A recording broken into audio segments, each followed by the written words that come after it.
Hello friend, welcome to my channel Jhale Jhole Ambole. आमार आजकेर recipe restaurant style white sauces pasta. ये पास्ताटा बानानो खूबই সহজ, পুরো রেস্টুরেন্ট স্টাইলে খেতে হবে যদি এই ভিডিওটার প্রতিটা টিপস অ্যান্ড ট্রিক্স ফলো করেন। তাহলে চলুন দেখে নেওয়া যাক আজকে আমার এই রেসিপি। পাস্তা বানানোর জন্য আমি এখানে পাস্তা নিয়েছি আর একটা কড়াতে দিয়ে দিয়েছি জল, তার মধ্যে দিচ্ছি কিছুটা সাদা তেল। তেল যদি উপরে দেয়া হয় তাহলে কিন্তু পাস্তা একটার গায়ে একটা লেগে যাবে না। আর দিয়ে দিচ্ছি স্বাদমতো নুন। জলটা আমি ঈষৎ উষ্ণ গরম হয়ে যাওয়ার পর পাস্তাগুলো দিয়ে দিলাম। পাস্তাগুলো আমি 7 থেকে 8 মিনিট বয়েল করে নেব। পাস্তাতে আমি কিছু সবজি ব্যবহার করব, তার জন্য আমি কিছু সবজি ভেজে নেব। তার জন্য প্রথমেই দিয়ে দিলাম কড়াতে বাটার।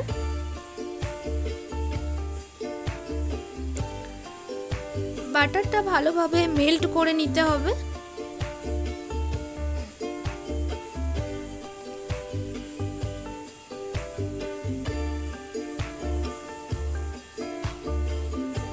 বাটারটা ভালোভাবে মেল্ট করে নিয়েছি।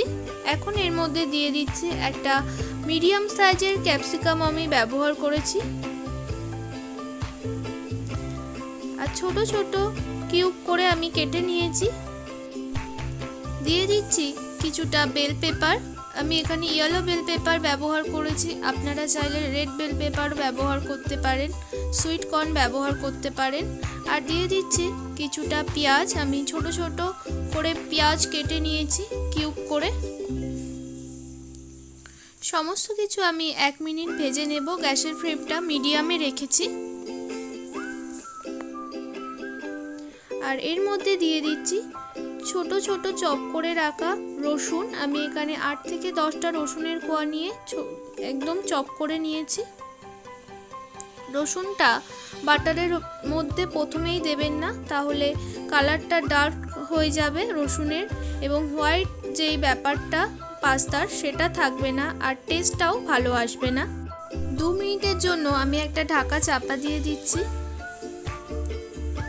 2 মিনিট পর আমি ঢাকাটা ওপেন করলাম।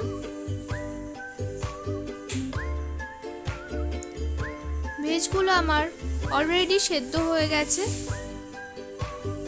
এই পর্যায়ে আমি দিয়ে দিচ্ছি এর মধ্যে হাফ চা চামচ অরিগানো, দিয়ে দিচ্ছি হাফ চা চামচ চিলি ফ্লেক্স, আর দিয়ে দিচ্ছি পাস্তা মিক্স।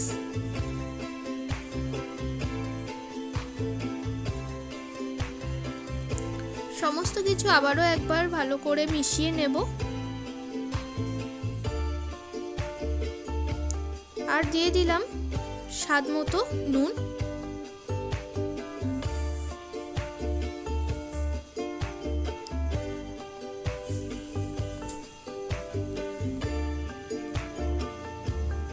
সমস্ত কিছু খুব ভালো করে মিশিয়ে নিয়েছি। এখন গ্যাসের ফ্লেমটা আমি অফ করে দিচ্ছি এবং একটা পাত্রেতে ভেজগুলো তুলে রেখেছি। এদিকে পাস্তাটাও বয়েল হয়ে গেছে।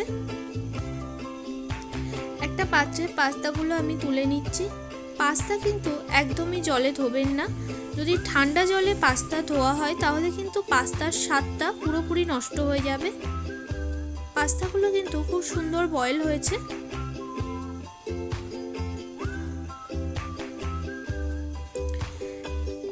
একটা থালার উপরে পাতিয়ে দিলেই কিন্তু পাস্তাগুলো সুন্দর থাকবে। এখন একটা প্যানে আমি দিয়ে দিচ্ছি বাটার। একটা জিনিস মাথায় রাখতে হবে, হোয়াইট সসেস পাস্তার যদি রেস্টুরেন্ট স্বাদ পেতে চান তাহলে যতটা বাটার ব্যবহার করবেন ইকুয়াল পরিমাণে ময়দাটাও ব্যবহার করবেন। সমান সমান যদি দুটো দেয়া হয় তাহলে কিন্তু পাস্তার স্বাদ খুব ভালো আসে। আমি যতটা বাটার দিয়েছি কাপের ঠিক ততটাই ময়দা দিলাম। ভালো করে মেল্ট করে নিচ্ছি।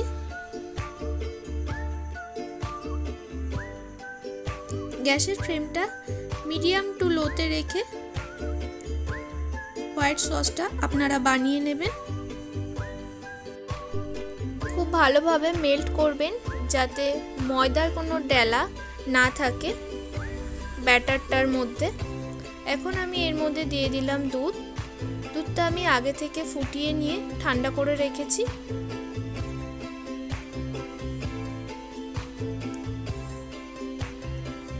এটা কিন্তু কন্টিনিউয়াসলি দুধটা দিয়ে ভালো করে মেশাতে হবে।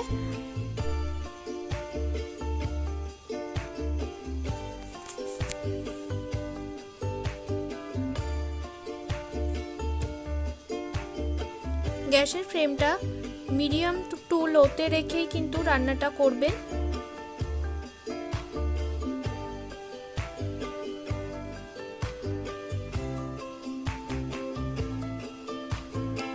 2 থেকে 3 মিনিট আমি ভালো করে মিশিয়ে নিয়েছি। এর মধ্যে দিয়ে দিলাম চিজ।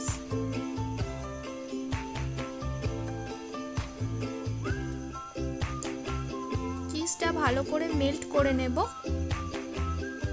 ভালোভাবে মেল্ট করে নিয়েছি আর হোয়াইট সস কিন্তু একদম রেডি। থিকনেসটা আমি আপনাদেরকে দেখাচ্ছি, দেখুন।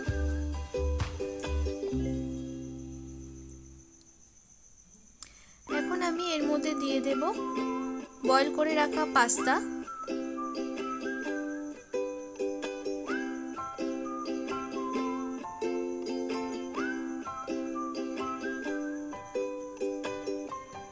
আর দিয়ে দিচ্ছি তৈরি করে রাখা ভেজ। সমস্ত কিছু ভালোভাবে মিশিয়ে নিচ্ছি আর গ্যাসের ফ্লেমটা আমি এখন একদম লোতে করে রেখেছি।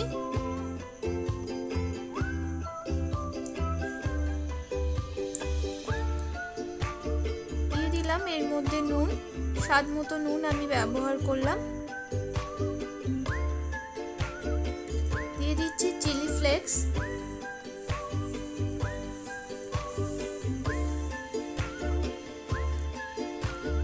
আর দিয়ে দিচ্ছি অরিগানো। চিলি ফ্লেক্স যদি বাড়িতে না থাকে তাহলে শুকনো কড়াতে শুকনো লঙ্কা রোস্ট করে গুঁড়িয়ে নিলেই কিন্তু তৈরি হয়ে যাবে চিলি ফ্লেক্স। রান্নাটা আমার একদম রেডি। এখন আমি গ্যাসের ফ্লেমটা অফ করে দিলাম। যদি রেসিপিটা আপনাদের ভালো লাগে তাহলে আপনারাও বাড়িতে ট্রাই করুন। আর যদি এই ভিডিওটা ভালো লাগে তাহলে অবশ্যই like, comment, share and subscribe my channel. হাজির হব নতুন কোনো ভিডিও নিয়ে। সবাই ভালো থাকবেন।